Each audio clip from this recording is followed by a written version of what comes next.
Am I live? Am I live? Let's see what's going on here.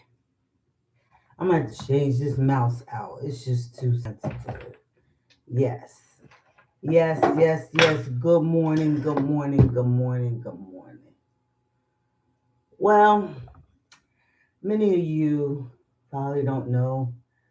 Um, I don't you can't snoop on LinkedIn like you do any other social media platform because they'll show you whoever's looking at your resume.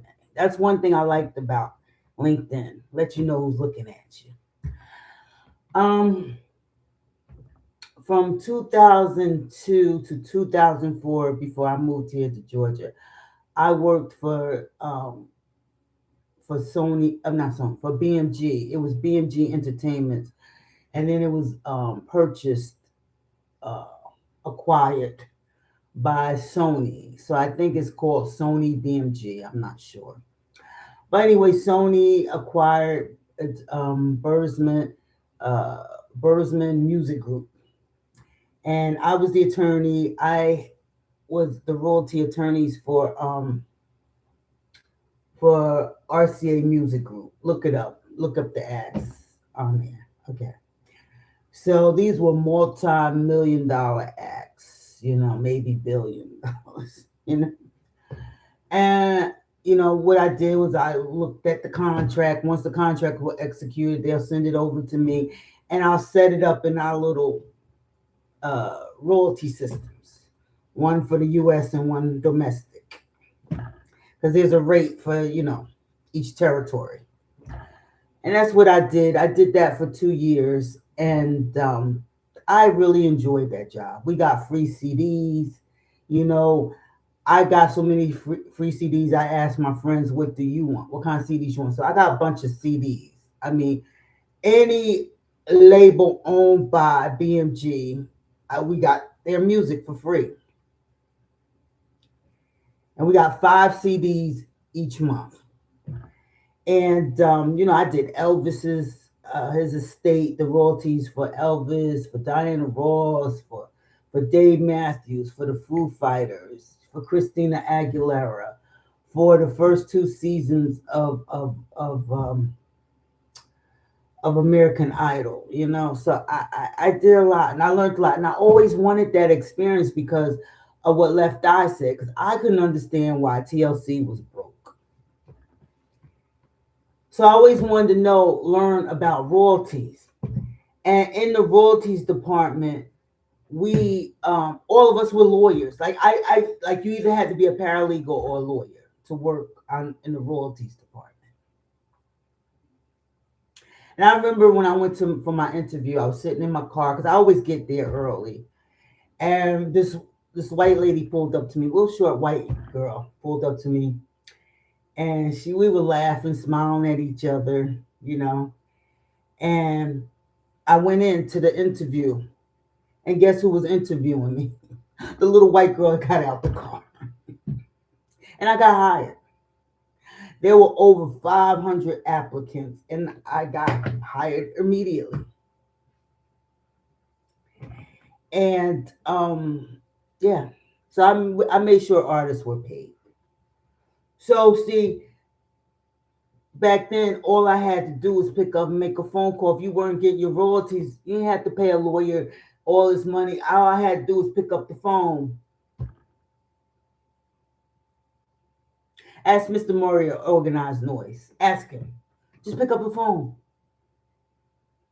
I tell artists, make sure nobody's collecting your royalties but you. You don't need your manager, your attorney. You don't need create an LLC for yourself and have everything going into that LLC. You don't need your manager, your lawyer, your mama, your daddy collecting your royalties. Sometimes you claiming, crying you're not getting paid. Sometimes it's just a matter of you changing the address where the checks are being sent. That's free legal advice. That's a freebie. That's a freebie. That's a freebie. So it was fun. So I worked with all Clyde Davis's right hand people, all of them, all of them, all the top lawyers, all, the A&R people, and it was fun. I was young. I was in my 30s then. It was fun. It was fun. I learned a lot. I learned a lot about royalties. I learned how those contracts are in the real world. And when you have that kind of experience, it makes you a better attorney. But I'll post my interview. I'll link my interview with Professor Griff. I was gonna help Professor Griff get his money. I'm pretty sure he got it because I told him what to do.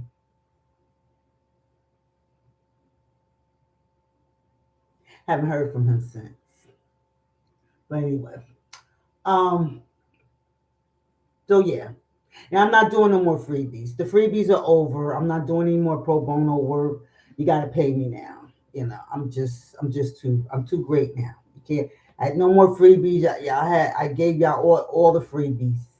But yeah, it was a pleasure working with him. It was a pleasure working not with him but with his people, his right hand people. And I used to tweet him. I don't know who was managing his account on Twitter. But I used to tweet him and tell him how I enjoyed working for BMG. Go into the archives and Google Attorney Mom and Clyde Davis.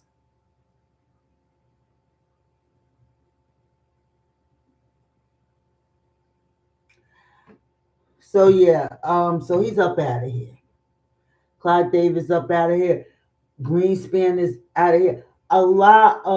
We're gonna see a lot of baby boomers passing on this year. God, getting out the way. God's moving people out the way because Generation X, we showing up. We got to do it the right way.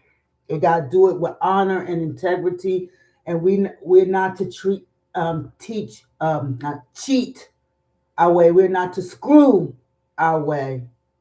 Okay. If you're married, honor your vows, because the Bible said it's better to not have made the vow than to make the vow and don't keep it. The oath, the oath, vow, oath, synonyms. Okay, yeah.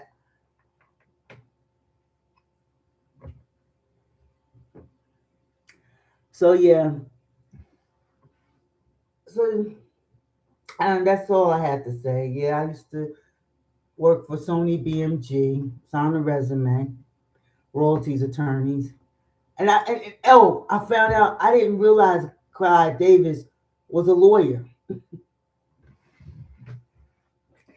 That explains why he made sure everybody was an attorney in the royalties department or a paralegal.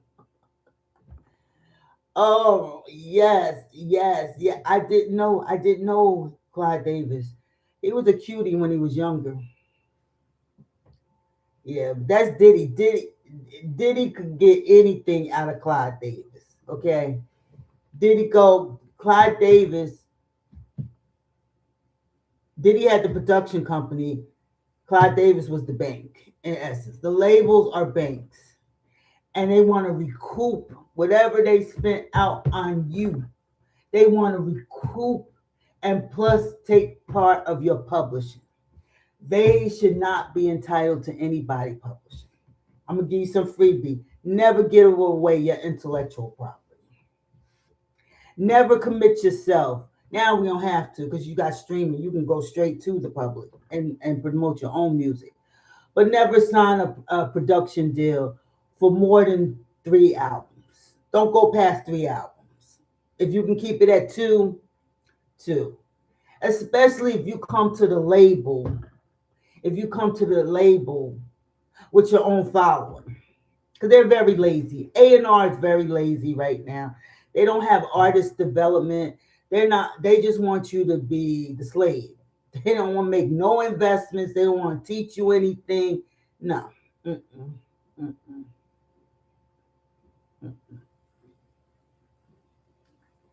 So yeah, I just want to give y'all a little tidbit. My great grandmother's grandmother was a slave. Okay, I'm done. Have a nice day. Bye.